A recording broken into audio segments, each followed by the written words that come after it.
back everyone, it's time to go balls deep! And today we're going to be talking about One Piece chapter 1045. Man, shut your... That's hot.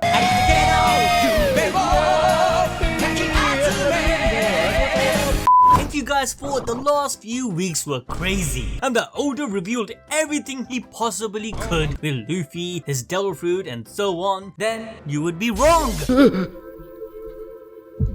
No. Yes guys, Oda isn't done yet, because even though we just found out that Luffy is Joyboy, Luffy's devil fruit isn't the Gomu Gomu no Mi, rather it's the legendary HITO no Mi model sun god Nika, which Joyboy himself 800 years ago also possessed. We already covered all of this in great detail, but in this chapter, Oda just dropped another banger of a confirmation, which all of us had in our minds for some time. Do you guys remember that giant straw hat locked far away in Imu-sama's basement? Yeah. Well, we figured out who it belonged to and why it's so big. What did he say? But that's not all, because in this chapter, we also find out Luffy's mythical Zoan devil fruit isn't a Zoan type. I know, all of you guys are thinking, but ABD, you said Luffy had a mythical Zoan fruit, even the 5 elders confirmed it. Hey guys, I'm not mocking, I'm sorry guys, I'm sorry, I love you. I love you, all of you, alright? I love you guys, honestly. But seriously, I'll be breaking it all down and explain exactly what I mean and how Luffy's devil fruit is not just any ordinary mythical zone fruit, where in fact it behaves outside of the categories of the known types of devil fruits, to the point of even being considered as a separate type altogether. What do you mean by that?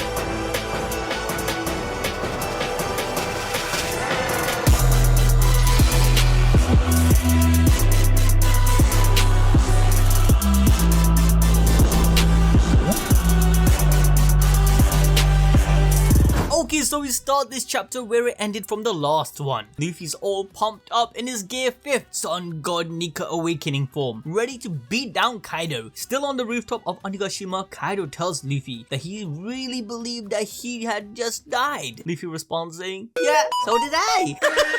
Oh, but seriously, this does bring out the question whether Luffy had indeed died, because this is Kaido we're talking about. He must have some yonko level supreme observation haki. He would know when someone dies, right? So the idea that Luffy did in fact die and was resurrected, later than activating the gear 5th awakening of the sun god Nika, is a possible theory. But I don't believe that. Instead, I believe Luffy was on the verge of death and his will, Haki, activated the devil fruit's potential, and as explained before, his HITO no Mi has the will and personality of sun god Nika, and Luffy's Haki is what's fueling this form. I don't want to compare this to Enma the sword, but even Enma the sword becomes more alive the more Haki it's fueled with. And if we think about it, if Luffy was just about to die, losing blood, the best way to recover from that is by, you know, his heart pumping extremely fast. I don't want to compare this to other animes, but even Demon Slayer, you know, they have this recovery state where the blood is pumped around the body super fast and it allows oxygen to go all around the brain and helps with recovery, you know, fueling the mitochondria, all that good science and all that shit. But Luffy's heart started pumping so fast that it sounded like a drum. Yes, the drums of liberation is Luffy's heart going brum brum brum brum brum brum brum. Normally a person's heart beating this hard and fast would have just died out, but because Luffy's heart is made out of rubber, this becomes possible. However, let's move away from this because this will turn into some long ass video, and you know, I'm sorry, I have a bad habit of doing this and, you know, going into the weird tangents and shit. We do not care.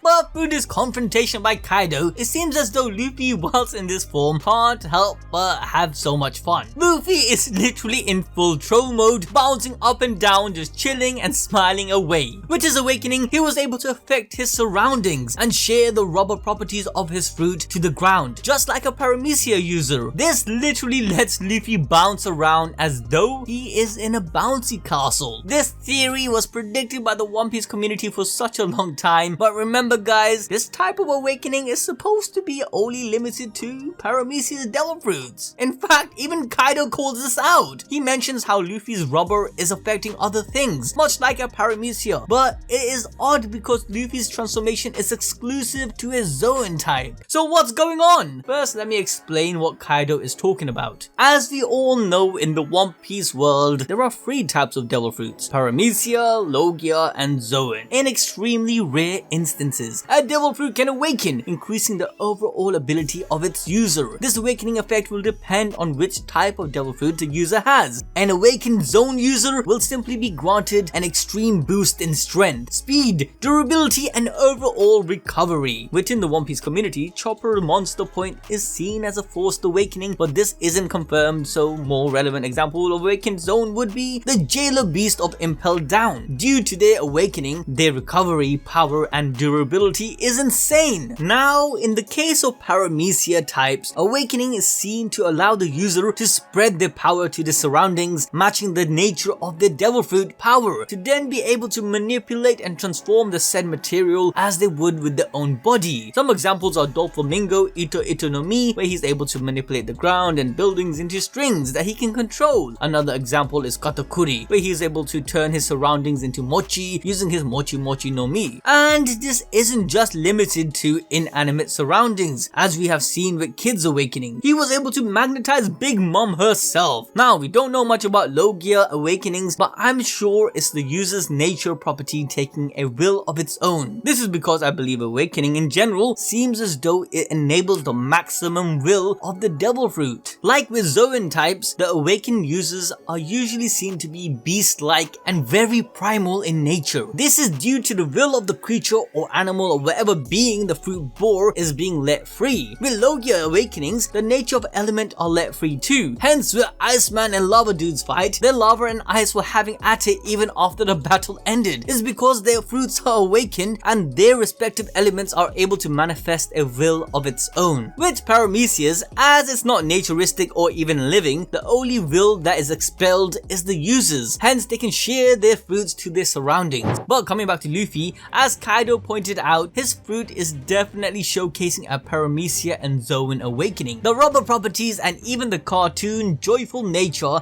that Luffy's fruit gives him is shared with his surroundings and the people too. Like Luffy's able to make the ground bouncy, he can even bend it and stretch it. Luffy's later seen even making Kaido's body into rubber, stretching right through his eyes and shit. But that's not all, because his awakening is so advanced that it is shared through his Conquerors Haki, as even without touching Kid, Law, Chopper, Nami, and Tama, their eyes pop out like they are characters from a comedy cartoon. But leaving the Paramecia side to this fruit, Luffy also exhibited the Zoan aspect of his awakening. Luffy's speed, durability, power increased drastically along with his recovery time. Like, my guy was pretty much dead and now he's acting as if he's on Gamer Subs. Seriously, our boy is juiced up. So what exactly is happening? Well, there are a few hypotheses, but the best one I can think of is Sun God Nika is a Paramecia user, or at least has the ability to share its own unique properties with his surroundings like Paramecia users. But this would effectively also mean that Nika is kind of alive. His personality, will, and even soul possibly was in that devil fruit. This would also mean that other Zoan fruits with animals and mythical creatures were also once alive before being merged into the fruit.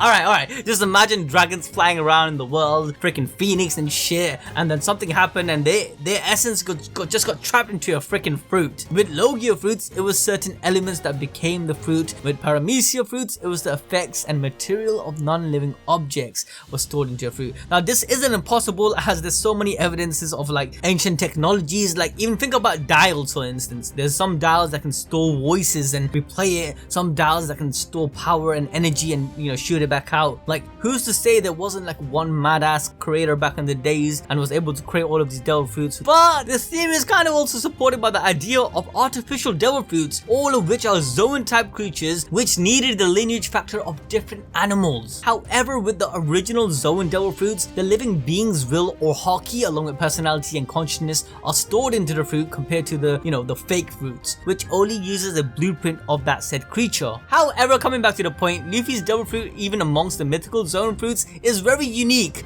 to the point where we covered a video explaining how Dr. Vegapunk was trying to recreate Luffy's devil fruit to understand the origin behind devil fruits altogether. If you want to watch that video, make sure to check out the link in the description below and the comment section. If you don't have the notification bell dinged, then you're gonna be missing out on all our amazing content, so you know what to do. Ding that notification bell if you haven't. But now, as we move forward, Luffy is relaxing, chillaxing, doing what he does best, smiling away as he flexes in mid-air. This nonchalant behavior gets Kaido pretty mad. Let's not forget, Luffy, you are fighting a Yonko! Kaido as a dragon then rushes right towards Luffy with his mouth wide open and eats him. A bit annoyed at first, Luffy then just lets Kaido swallow him because he wants to play pinball inside of a dragon. As Luffy goes bing bong inside of Kaido, he uses his Gomu Gomu balloon to expand himself, causing Kaido to fatten up like a balloon too. Having a big ass balloon inside of you probably does not feel good, so Kaido starts to gag, cuss out Luffy. We all know that feeling, right? Especially all you Asians. Come on, man. When your grandma makes you eat so much pakora that your stomach feels like it's exploding. Now, if some of you out there are trying to big brain things and wondering why isn't Luffy melting by Kaido's stomach acid, well, let's not forget man's immune to poison and share. But most importantly, Luffy had his fair share of being eaten. In fact, this arc has so much parallels to Skypiea, I wouldn't be surprised if this was an intentional homage to it. But whilst this is going on, Yamato and Momonosuke makes their way to the rooftop and witnesses this peak fiction of a fight. Yamato is confused, seeing Kaido midsection inflated, as she doesn't remember a form like that from her daddy. Kaido is freaking out too as he screams that his body isn't made out of rubber. Meanwhile, Luffy sees two holes of light inside of Kaido. He thinks that's his way out of this dragon, but it turns out that's Kaido's eyes. Yes, Luffy literally punches through Kaido's eyes, but because of his awakening, he turns the eyes into rubber and stretches it out along with his fist. Luffy grabs Kaido's nose through it and uses Gomu Gomu escape rocket to slingshot himself out of Kaido's mouth. So basically, he popped his hands using Kaido's eyes, grabbed his nose as an anchor and shot himself out of the mouth. Like, come on, how are you not gonna say my man doesn't got S-tier IQ, huh? Luffy is actually pretty big brain. Yamato and Momo are shocked as they witness Luffy coming out of Kaido's body. Whilst in mid-air, Luffy deflates his filled up air belly and propels himself to the heavens above the clouds, to then give us a mind-blowing epic 10 out of 10 double spread. Like, damn Oda, how did you do this, huh? Before, Luffy was only able to gigantify part of his body with his gear third, but never to this degree. We all predicted that one day Luffy will be able to go to this extent, and now we witnessed it with our own eyes. Those of you who have been reading One Piece as long as I have, I know you lot must have been smiling and crying uncontrollably because Luffy with his Gomu Gomu no Gigant literally turns into a full-fledged giant. Now I need to pause for a second because this right here also confirms what we all been thinking about that gigantic straw hat in Imusama's basement. We all said it belonged to Joyboy, but that brought the question of whether Joyboy was a giant due to the size of his hat. But now, with all the puzzle pieces together, we know that Joyboy must have mastered the Nika mode of the HITO no Mi to the point of manipulating objects even after disengaging his form. If Joyboy did gigantify his straw hat, then it's also likely he designed Laugh Tale to be an island of wonders, looking funny and comical to the eye. Roger didn't name the island just because of the story, but because of the island itself. It must have been a land of happiness and fun. Imagine you have the power to literally shape whatever you touch. That's incredible. Okay, so let me take over the review from here because, you know, if we let Yusuf do the review all on his own, we might never even finish all the pages of the chapter. But anyways, as Luffy falls from the sky in his gigantic form, ready to step on Kaido like a small worm, everyone is shocked to see this sight. Yamato and Momo even exclaim that they can't believe it's Luffy even though Luffy's voice is coming from him. But just as we thought Luffy would end Kaido right there and now, Kaido bites him, telling him that the only person who can step on Kaido is Makima. However, as Kaido bites on Luffy, he sees an opening and grabs onto Kaido, and using his new super move Gomu Gomu no jumping rope, he starts using Kaido as a literal jump rope, falling down from the sky. It gets more ridiculous, guys. Yep. Kaido gets even more annoyed and uses his Boro breath, point blank on Luffy. Luffy looks all charred up, like whenever there is an explosion in a cartoon and the character looks all burnt. That's Luffy right now. Okay, he is pissed off, but it's not just Kaido who's pissed off, because Luffy is pissed off too, because he got his jump rope taken away, guys. Come on. So he runs through the air, like he literally runs through the air, igniting the literal sky as he's making his way back to Kaido. But as Luffy rushes to Kaido, Kaido is ready for him and uses his Conqueror of 3 Worlds, Ragnarok, treating Luffy like a freaking baseball with his kanabo. Luffy screams with his eyes popped out as his giant head smashes through the skull of Onigashima, revealing his new form to the entire live floor. Now here, something interesting happens. Everyone in the live floor has their eyes popping out straight out of a cartoon. It's as if Luffy's awakening, just as Yusuf said earlier, is an AoE ability instead of him having to come in contact with the object to have an effect on it. They just need to be in the range of his Conqueror's Haki. It's like the Nika fruit is imposing the user's will on his surroundings, making them behave a certain way with the properties of rubber. Luffy saw Doflamingo use awakening by touching and turning things into string. Izo Katakuri uses awakening by touching the floor and turning it into mochi. Similarly, now Luffy has an idea of how his awakening should be, because in his head he's still a Paramecia type. To him, rubber should just stretch and become a giant, or make other things into rubber and they can stretch and do anything like Luffy can. Moving back to the chapter though, Luffy is back on the rooftop with Kaido. Kaido says that it's all out of a comic book or a manga, while Luffy sits down on the floor looking quite drained, with him on the next page having his Nika form slowly fade into looking all old and wrinkly. He says he is tired, while Kaido is still confused at what's happening. He's so confused that he doesn't even recognize the deathly look of Luffy. Kaido is also breathing heavily, tired because of their battle, and sits down next to Luffy. Now us reading this chapter finally thinking, oh great, Kaido, he's gonna finally tell us his backstory about the Rocks pirates, about the times he was a young apprentice pirate with Whitebeard and Big Mom and all these guys. But Oda says nope. Kaido tells Luffy that he can rest assured he will die in peace, and the tale of Luffy and his friends' battle against Kaido's crew will be passed on. Luffy yells that he doesn't want any of that. If they die, they will only leave bones behind. Now my mind instantly went back to Skypiea when Luffy found those bones in the cave and thought it was Nami's bones and she had just died.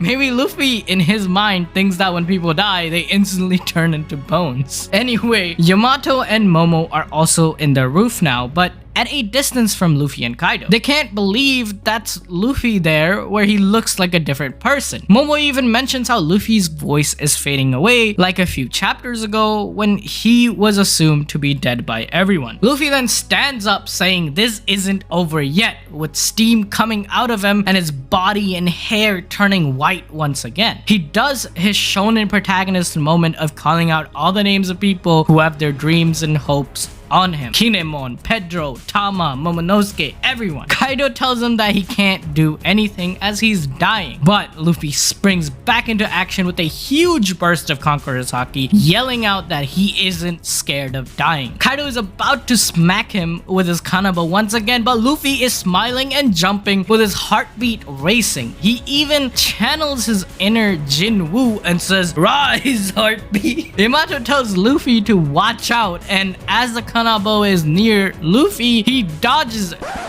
Nope, he takes it head on because the only weakness to rubber are swords. His face gets squished, molded into the kanabo, almost looking like a pufferfish. Kaido slams Luffy once again onto the ground with his Conqueror's Haki. However, since the ground is rubber, he doesn't get broken through the skull like before and gets pushed by the force of the blow. Luffy is spinning around uncontrollably like a tornado, and Kaido says that Luffy has turned himself all white. He then gets rebounded and swings into the air. He somersaults onto a big boulder, bending his knee and saying 3, 2, 1, 0, turning his face to normal, and he has now turned the boulder into rubber as well and is building tension with his legs, using the rock as a trampoline to jump through. Kind of like Bellamy with his spring fruit, you know? Luffy then uses his momentum from his launch to use Gomu Gomu no pinwheel like he did all the way back in Arlong Park, but this time it's way faster and reminds me of Gomu Gomu no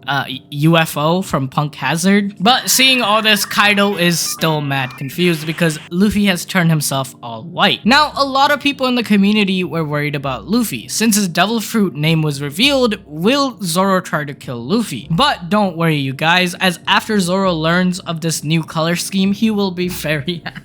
Shut your stupid. The main reason Kaido is confused is how Luffy is using both Armament Haki and Conquerors Haki, affecting the surroundings in such a liberating way. He's quite impressed by Luffy's free fighting style. He then screams out loud, "Someone that can take me down does not exist in this world."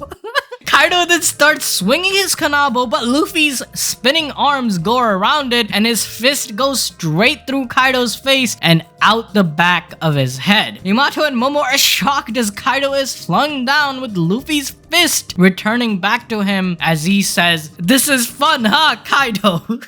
Now, we don't think the fight is over just yet. I think finally Kaido will take this seriously and will be forced to use his Zoan awakening form. Remember, we have only seen his base form, human form, dragon form, and his drunk mode. Especially being a Yonko, I don't think Oda will kill off Kaido before giving us a backstory. The same Black Clover.